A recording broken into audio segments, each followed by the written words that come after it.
بسم اللہ الرحمن الرحیم۔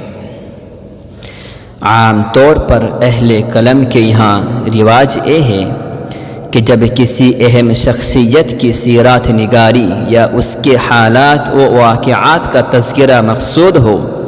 تو اکثر و بیشتر ابتدا اس کی ولادت سے کی جاتی ہے یا اس علاقے کا کچھ تذکرہ کر دیا جاتا ہے جہاں اس کی ولادت ہوئی، اور اس سے متعلق کچھ جغرافیائی تفصیلات و معلومات درج کر دی جاتی ہیں، یا زیادہ سے زیادہ اس دور اور اس علاقے کے مذہبی، سیاسی و معاشرتی حالات کا تذکرہ کیا جاتا ہے جن میں اس شخصیت کی ولادت اور پھر نشو و نما ہوئی۔ جبکہ رسول اللہ صلی اللہ علیہ وسلم کی سیرت مبارکہ اور حیات طیبہ کے بارے میں جب ہم غور و فکر کرتے ہیں تو ہمیں اس حقیقت کا ادراک ہوتا ہے کہ آپ صلی اللہ علیہ وسلم کی شان نرالی ہے، اور آپ صلی اللہ علیہ وسلم کی سیرت مبارکہ کا معاملہ بالکل ہی مختلف ہے، کیونکہ آپ صلی اللہ علیہ وسلم کا مبارک تذکرہ تو آپ صلی اللہ علیہ وسلم کی ولادت سے بہت پہلے ہی سے چلا آ رہا تھا۔ گزشتہ امتوں میں بھی آپ صلی اللہ علیہ وسلم کا چرچا تھا، اور آپ صلی اللہ علیہ وسلم کی شخصیت گزشتہ انبیاء کرام علیہ السلام کے نزدیک جانی پہچانی تھی، اور اس حقیقت کو جاننے کے لیے کسی تاریخی کتاب کی ورق گردانی کی کوئی ضرورت نہیں، کیونکہ یہ حقیقت تو خود قرآن کریم سے ثابت ہے۔ چنانچہ قرآن کریم میں ارشاد ہے، وَإِذْ أَخَذَ اللَّهُ مِيثَاقَ النَّبِيِّينَ لَمَا آتَيْتُكُم مِّن كِتَابٍ وَحِكْمَةٍ ثُمَّ جَاءَكُمْ رَسُولٌ مُّصَدِّقٌ لِّمَا مَعَكُمْ لَتُؤْمِنُنَّ بِهِ وَلَتَنصُرُنَّهُ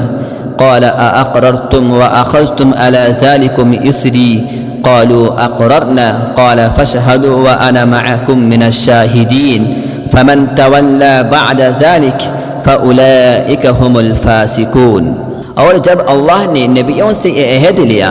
کہ جو کچھ میں تمہیں کتاب و حکمت دوں، پھر تمہارے پاس وہ رسول آئے جو تمہارے پاس موجود کتاب کی تصدیق کرنے والا ہو، تو تم سب اس رسول پر ضرور ایمان لاؤ گے اور اس کی مدد و نصرت کرو گے۔ فرمایا پھر اب تم گواہ رہو اور میں بھی تمہارے ساتھ گواہ ہوں۔ پھر جو کوئی اس عہد و اقرار کے بعد پھر جائے تو یقیناً وہی لوگ نافرمان ہیں۔ یعنی رسول اللہ صلی اللہ علیہ وسلم کے بارے میں گزشتہ تمام انبیاء کرام علیہم السلام سے یہ عہد لیا گیا کہ اگر ان کے دور میں ہی آپ صلی اللہ علیہ وسلم کا ظہور ہو گیا تو وہ اپنی نبوت چھوڑ کر آپ صلی اللہ علیہ وسلم پر ایمان لائیں گے اور آپ صلی اللہ علیہ وسلم ہی کا اتباع کریں گے۔ اسی طرح اللہ کے جلیل القدر پیغمبر حضرت ابراہیم علیہ السلام اور ان کے فرزند جلیل حضرت اسماعیل علیہ السلام جب اللہ کے حکم کی تعمیل میں دونوں تعمیر کعبہ میں مشغول تھے، اس وقت حضرت ابراہیم علیہ السلام نے اللہ رب العزت سے دعا و مناجات کے دوران یہ دعا بھی مانگی، ربنا وابعث فیہم رسولا منہم یتلو علیہم آیاتک ویعلمہم الکتاب والحکمت ویزکیہم انک انت العزیز الحکیم۔ اے ہمارے رب، ان میں انہی میں سے رسول بھیج جو ان کے پاس تیری آیاتیں پڑھے، انہیں کتاب و حکمت سکھائے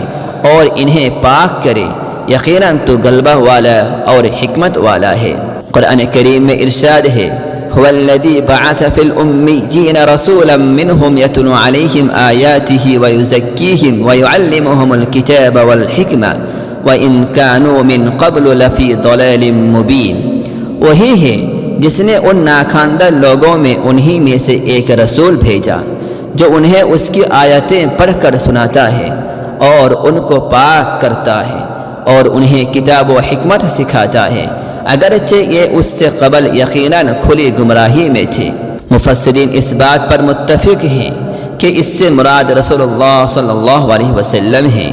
یعنی حضرت ابراہیم علیہ السلام نے جو دعا مانگی تھی اس کی قبولیت آپ صلی اللہ علیہ وسلم کی بعثت کی شکل میں ہوئی۔ اسی طرح حضرت عیسیٰ علیہ السلام جو کہ رسول اللہ صلی اللہ علیہ وسلم سے 600 سال پہلے گزرے ہیں، قرآن کریم میں ان کے بارے میں تذکرہ ہے کہ انہوں نے اپنی قوم بنی اسرائیل کو خطاب کرتے ہوئے نبی آخر الزمان صلی اللہ علیہ وسلم کے بارے میں یوں خوشخبری سنائی: وَإِذْ قَالَ عِيسَى ابْنُ مَرْيَمَ يَا بَنِي إِسْرَائِيلَ إِنِّي رَسُولُ اللَّهِ إِلَيْكُمْ مُصَدِّقًا لِمَا بَيْنَ يَدَيَّ مِنَ التَّوْرَاةِ وَمُبَشِّرًا بِرَسُولٍ يَأْتِي مِن بَعْدِ اسْمُهُ أَحْمَدُ۔ اور جب مریم کے بیٹے عیسیٰ نے کہا کہ اے بنی اسرائیل، میں تم سب کی طرف اللہ کا رسول ہوں، مجھ سے پہلے کی کتاب تورات کی میں تصدیق کرنے والا ہوں، اور اپنے بعد آنے والے ایک رسول کی میں تمہیں خوشخبری سنانے والا ہوں جن کا نام احمد ہے۔ رسول اللہ صلی اللہ علیہ وسلم نے ارشاد فرمایا: انی عند اللہ مکتوب خاتم النبیین وان آدم لمنجدل فی طینتی۔ میں اللہ تعالیٰ کے ہاں اس وقت سے خاتم النبیین لکھا ہوا ہوں کہ جب آدم علیہ السلام کا خمیر تیار ہو رہا تھا، یعنی آپ صلی اللہ علیہ وسلم علم الہی میں ازل سے ہی خاتم النبیین تھے، جبکہ حضرت آدم علیہ السلام اس وقت تخلیقی مراحل میں تھے۔ نیز رسول اللہ صلی اللہ علیہ وسلم کا تذکرہ چونکہ سابقہ کتب سماویہ میں موجود تھا، اس لیے اہل کتاب آپ صلی اللہ علیہ وسلم کی بعثت اور رسالت سے بخوبی واقف تھے، اور آپ صلی اللہ علیہ وسلم کی شخصیت ان کے نزدیک خوب جانی پہچانی تھی۔ قرآن کریم میں متعدد مقامات پر اس بات کا تذکرہ موجود ہے، چنانچہ ارشاد ربانی ہے: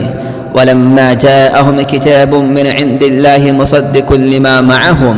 وَكَانُوا مِنْ قَبْلُ يَسْتَفْتِحُونَ عَلَى الَّذِينَ كَفَرُوا فَلَمَّا جَاءَهُمْ مَا عَرَفُوا كَفَرُوا بِهِ فَلَعْنَةُ اللَّهِ عَلَى الْكَافِرِينَ۔ اور جب اللہ کی طرف سے ایک کتاب یعنی قرآن کریم ان کے پاس آئی جو تصدیق کرتی ہے اس کتاب یعنی تورات کی جو ان کے پاس تھی، حالانکہ پہلے یہ خود اس کے ذریعے کافروں پر فتح چاہتے تھے، اور جب وہ چیز آ گئی تو باوجود اس کو پہچان لینے کے اس کا انکار کرنے لگا۔ اللہ کی لعنت ہو انکار کرنے والوں پر۔ یعنی اے یہود مدینہ جب کسی جنگ کے موقع پر مشرکین سے شکست کھا جاتے تھے تو دعا کرتے کہ یا اللہ آخری نبی کو جلد مبعوث فرما تاکہ اس کے ساتھ مل کر ہم ان مشرکین پر غلبہ اور فتح حاصل کر سکیں۔ یعنی رسول اللہ صلی اللہ علیہ وسلم کی بعثت ان کے علم میں تھی اور اس چیز سے خوب واقف تھے، مگر اس کے باوجود محض حسد کی وجہ سے انہوں نے کفر کیا۔ اسی طرح قرآن کریم میں ارشاد ہے: الذین آتیناہم الکتاب یعرفونہ کما یعرفون ابناءہم۔ جنہیں ہم نے کتاب دی ہے وہ تو اسے یعنی رسول اللہ صلی اللہ علیہ وسلم کو ایسے پہچانتے ہیں جیسے وہ اپنے بچوں کو پہچانتے ہیں۔ ان کی ایک جماعت حق کو پہچان کر پھر اسے چھپاتی ہے۔ یعنی رسول اللہ صلی اللہ علیہ وسلم کی شخصیت اور آپ صلی اللہ علیہ وسلم کی حقانیت و صداقت ان اہل کتاب کے ہاں اس قدر معروف اور یقینی تھی، اور وہ اس طرح آپ صلی اللہ علیہ وسلم کو جانتے اور پہچانتے تھے کہ جس طرح بغیر کسی شک و شبہ کے خود اپنے بچوں کو جانتے اور پہچانتے تھے۔ اسی طرح قرآن کریم میں ارشاد ہے: یجدونہ مکتوبا عندہم فی التوراۃ والانجیل۔ یعنی یہ اہل کتاب رسول اللہ صلی اللہ علیہ وسلم کا تذکرہ اپنے پاس تورات و انجیل میں لکھا ہوا پاتے ہیں۔